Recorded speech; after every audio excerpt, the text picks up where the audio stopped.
What's his full name, the great rabbi? Chovat Halavot, the duties of her heart. What's the full name of the great author? No, that's not Lutzato. Chovat Halavot is a different rabbi. Do you see it? You don't see the book? Not sorry for the truth, Rabbi Dessler. Chovat Halavot, the duties of her heart. Over there. Am I right? It's on the top somewhere. Top. What's the name of the great rabbi? Where do you see it, over there? No, the duties of her heart. The duties of her heart. Chovat Halavot. The blue one. Oh, there it is. Who's laughing at me? I caught you. Right. You get you? Would you please take care of this person? I need to do the shit. Rabbi, Rabbeinu Bechei. There you go. Rabbeinu Bechei. Rabbeinu Bechei is the author, right? The duties of her hearts. Okay. Rabbeinu Bechei, the son of Yosef, he's called the Chassid, the Dayan, the Chassid. He was in Spain, if I'm not mistaken. So, the author of this great sefer is also the author of his Perush on the Torah called Rabbeinu Bechei. In any event, as we explained yesterday, he understands that this great event of the burning bush is like a 3-part course, stage after stage, revealing more and more and more to a person that has never met Hashem in a prophetic meeting, encounter. What I want to just shortly try to understand now is the inner significance of this meeting. The great Ha'amik Davar, the in-depth matter, colleague of Rav Kook in the Yeshiva in Volozhin, Rabbi Naftali Tzvi Yehuda Berlin, okay, the Netziv of Volozhin. Okay,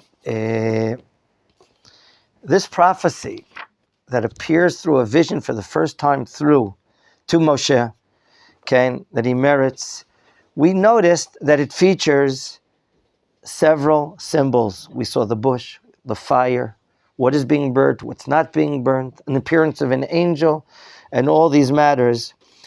Let us just briefly understand, according to the Netziv of Volozhin, I see it in an article issued by my dear father-in-law, my teacher, Rabbi Horovitz, Rav Shalom Horovitz Shlita. When Moshe sees the sneh boer ba'esh, okay, first we noticed, or we know, from a natural point of view, that a sneh is a low bush. And if we ask ourselves, a low bush, God could have appeared through a cedar tree, an oak tree, something very tall or high. What do we understand the sneh is symbolizing? Humility. It will symbolize humility. Who will it symbolize? The simpleton. Moshe Rabbeinu. No. It'll symbolize the Jewish people right now. What is their situation in Egypt right now? They're low, stuck, submitted to slavery, shafel, midukeh, suppressed. Okay?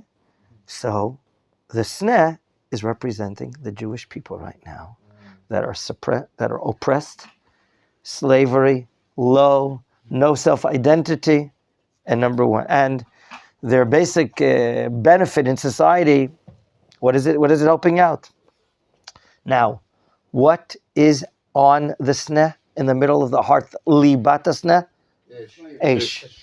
We know Eish in the Torah is symbolic, Renan, of which midah, which attribute? Fire. Is usually attributed to, what do you think? What does fire do? Destroys, it consumes. Very good. So it's anger, kas, midat, hadin.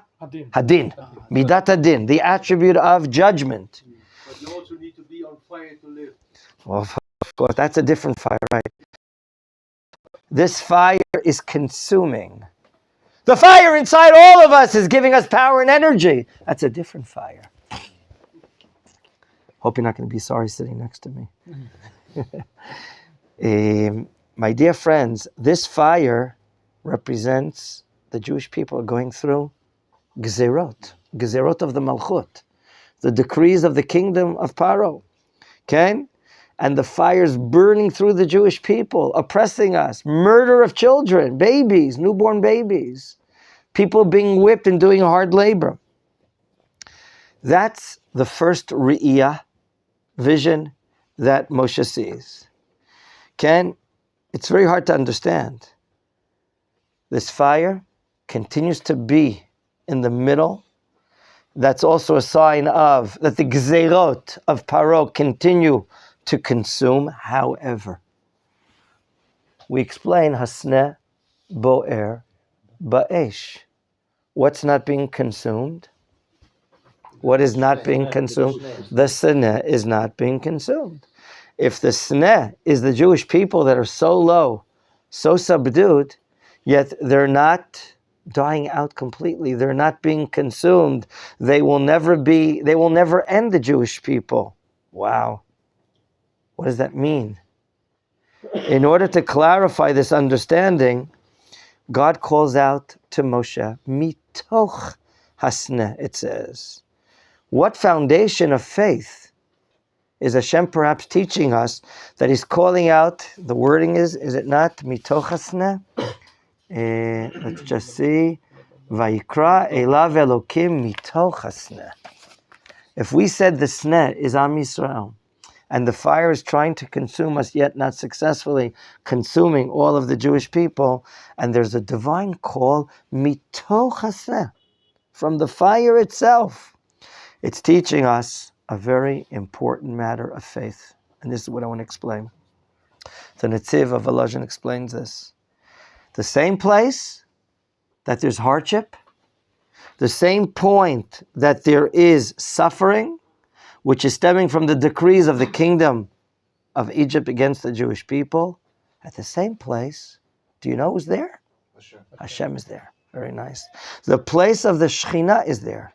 In this particular instance, the Tanakh is referring to an angel of God, Malach Hashem, that is referring here. In other words, don't think for one moment, and this is not only on a national level, but also on a personal level, don't think for one moment that there's the spectrum of the kingdom paining us, punishing us, killing us. Don't think that God is not there seeing our affliction, hearing our pain, understanding our difficulties. And since Hashem, blessed be He, is there, we have to ask ourselves, well, Hashem is there. He's not on vacation, right? He's watching us, He's observing us, He sees the affliction, He hears the pain, He hears the crying out. Then maybe all this affliction, all this pain, all this subservience is for something good. At the moment, we don't see that good. At the moment, it's not exposed to us. But it can't be absolutely bad. It can't be. Because everything that's happening, the allowance of an Egyptian empire to do what they're doing to us, the terrible things, it has to be under His supervision. Because if He would not want it to happen, what would be the result? The nation is this. If Hashem didn't want this to happen, then it would not happen. Everything's under His hashgacha. Repeat that word. Which means? His supervision. Even, you see the guy sitting next to me? He's, wow, what an intellectualist he is. I'm telling you, what an intellect he has. And there are things that are still above his intellect. Do you know what I'm talking about? There are things above human intellect that we don't understand.